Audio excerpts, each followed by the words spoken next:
여러분 지금 ATM에서 현금을 뽑고 계신가요? 이제는 그냥 뽑으시면 큰일 납니다. 2025년 5월부터는 이 금액을 넘어가면 세무조사가 시작됩니다. 왜 그런지 어떤 사람이 걸리는지 피하려면 어떻게 해야 하는지 지금부터 차근차근 설명드리겠습니다. 현금이 좋으신가요? 돈이 손에 닿아야 안심이 되는 분들, 사업하시는 분들, 아이들 용돈 줘야 하는 분들, 병원비나 경조사로 급하게 필요하신 분들 정말 많으시죠? 그런데요, 이제 정부에서 그 현금이 흐르는 길을 확인하려고 합니다. 어디에서 누가 얼마를 왜 찾아가는지를 말이죠. 왜 이런 조사가 시작됐을까요? 그 배경은 지하경제 양성화입니다. 이제는 정부가 세금 누락을 막기 위해서 현금 흐름까지 관리하기로 한 겁니다. 자, 그럼 중요한 포인트 바로 들어갑니다. 2025년 5월부터 하루에 ATM이나 은행 창구에서 현금으로 1천만 원 이상을 인출하면 금융정보분석원 FIU에 자동으로 보고됩니다. 내가 신청한 적도 없는데 말이죠. FIU는 이 사람이 왜 이렇게 많은 현금을 한꺼번에 찾았을까? 사업자 등록이 없는데 왜? 소득 신고된 금액보다 많은 현금을 왜 썼을까? 이런 걸 살펴봅니다. 여기서 끝이 아닙니다. 그 정보는 국세청에 공유됩니다. 국세청은 이걸 기초로 해서 세무조사 대상자 우선순위를 정합니다. 즉 우선적으로 의심스러운 사람을 추적합니다. 이게 바로 현금 인출 세무조사로 이어지는 과정입니다. 지금 나는 걱정 없어 하시는 분들 많을 겁니다. 자녀 결혼식 비용으로 현금으로 1천만 원 찾아서 도와줬다. 그것도 기록됩니다. 돌잔치 회갑 장례식도 예외 아닙니다.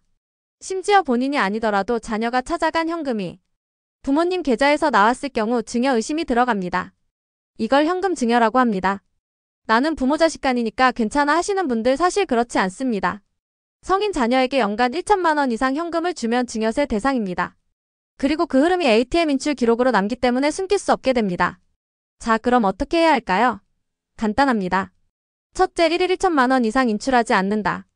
둘째, 자주 나눠서 인출한다. 셋째, 인출한 현금의 사용처를 꼭 기록으로 남긴다. 영수증, 메모, 사진 다 좋습니다. 왜냐하면 국세청 조사에서 이 돈 뭐에 썼어요? 라고 질문받았을 때 기억 안 나요 하면 바로 과세됩니다. 그리고 한 가지 더 중요한 것. 이게 한번 걸리면 금융정보 감시 리스트에 올라갑니다. 그 말은 즉 앞으로는 조금만 큰 돈을 움직여도 자동으로 계속 감시받는다는 뜻입니다. 한 번의 실수가 10년의 감시로 이어질 수 있습니다. 여기서 많은 분들이 물어보십니다. 그럼 하루에 999만 원씩 찾으면 괜찮은 거예요? 현행 제도상으로는 1천만 원 이상부터 자동 보고가 됩니다. 그래서 999만 원은 아직은 안전한 금액입니다. 하지만 조심하셔야 합니다. 이걸 악용해서 며칠에 걸쳐서 계속 인출하거나 여러 은행에서 나눠 인출할 경우 분할 인출로 의심받을 수 있습니다. 예를 들어 월요일에 999만 원, 화요일에 또 999만 원, 수요일에도 또 999만 원. 이렇게 되면 FIU도 가만히 있지 않습니다. 왜냐하면 금융 시스템에는 고객별 인출 패턴을 추적하는 이상금융거래 탐지 시스템이 있기 때문입니다. 이 시스템은 사람이 아닌 인공지능이 감시합니다. 그래서 누가 어디서 얼마를 며칠 동안 어떤 빈도로 인출했는지를 패턴으로 분석합니다. 평소에 50만 원, 100만 원만 인출하던 분이 갑자기 매일 1천만 원 가까이 인출하면 바로 이상징후로 잡힙니다. 그래서 금액을 나눈다고 안전한 건 아닙니다. 그렇다면 또 이런 질문이 나옵니다. 나는 사업자 등록도 있고 세금도 꼬박꼬박 내는데 왜 걱정해야 하죠? 정확한 지적입니다.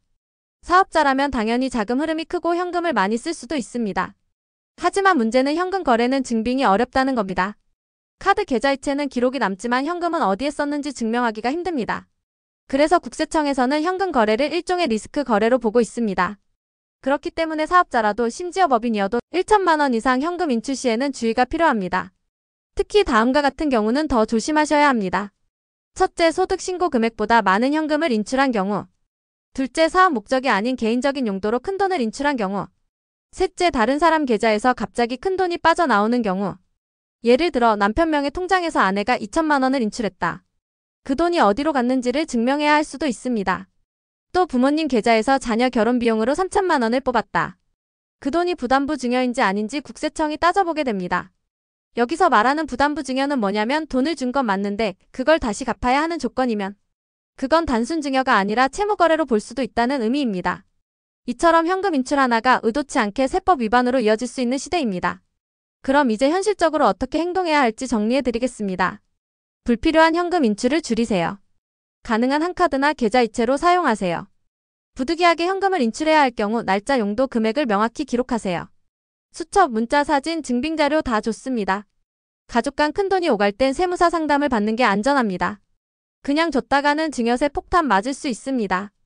1천만 원 이상 인출 시 해당 자금의 원천과 사용처를 설명할 수 있게 준비해 두세요. 예를 들어 이런 거죠. 이 돈은 내가 2년 전에 모은 적금입니다. 이 돈은 아들 결혼식 계약금입니다. 이렇게 설명 가능한 자금이어야 합니다. 그리고 반드시 기억하셔야 할 건 세무조사라는 게 꼭 불법이 있어서 들어오는 건 아니라는 점입니다. 의심스러운 흐름만 있어도 세무조사 대상이 될 수 있습니다.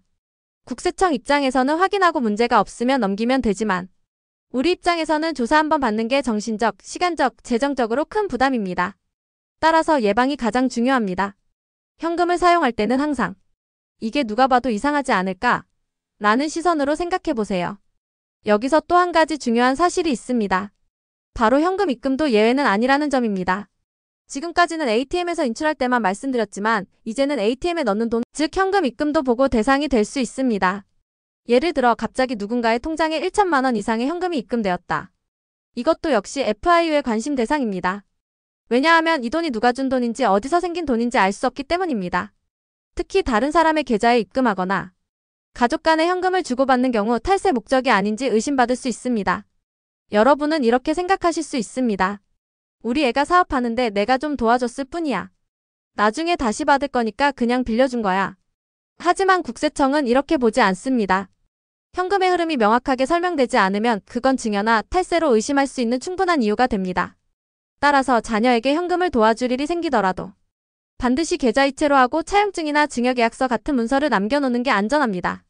그렇지 않으면 몇 년 뒤 국세청으로부터 이 돈은 증여로 보입니다. 증여세를 납부하세요. 이런 연락을 받게 될 수도 있습니다. 실제로 최근 몇 년 사이 부모님이 자녀에게 2천만 원, 3천만 원을 도와주고도 증여세 고지서를 받은 사례가 늘고 있습니다.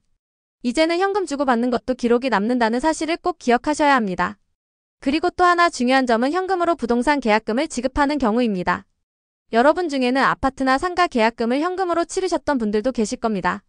그런데 요즘은 부동산 계약금도 현금으로 주고받을 경우 이게 바로 FIU 보고 대상이 됩니다.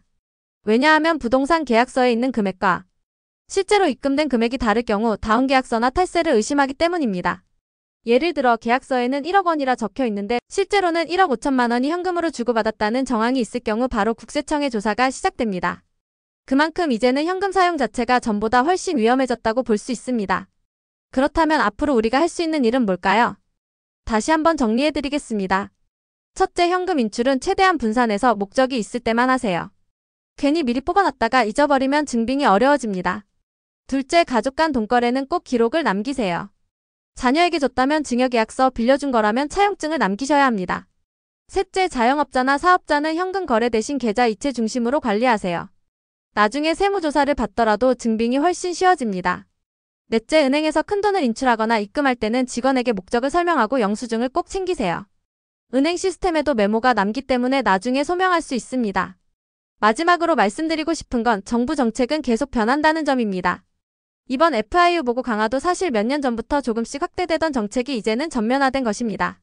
그리고 이런 제도는 앞으로도 더 강화될 가능성이 높습니다. 그래서 예전처럼 그냥 현금으로 쓰면 돼. 이 정도는 괜찮겠지 하는 생각은 이제 바뀌어야 합니다. 앞으로는 돈을 어디서 얼마를 왜 사용했는지를 설명할 수 있어야 억울한 세금 폭탄을 피할 수 있습니다. 영상이 도움되셨다면 좋아요, 구독, 알림 설정 꼭 부탁드립니다. 앞으로도 노후 준비 관련 내용들을 빠르고 쉽게 전해드릴게요. 감사합니다.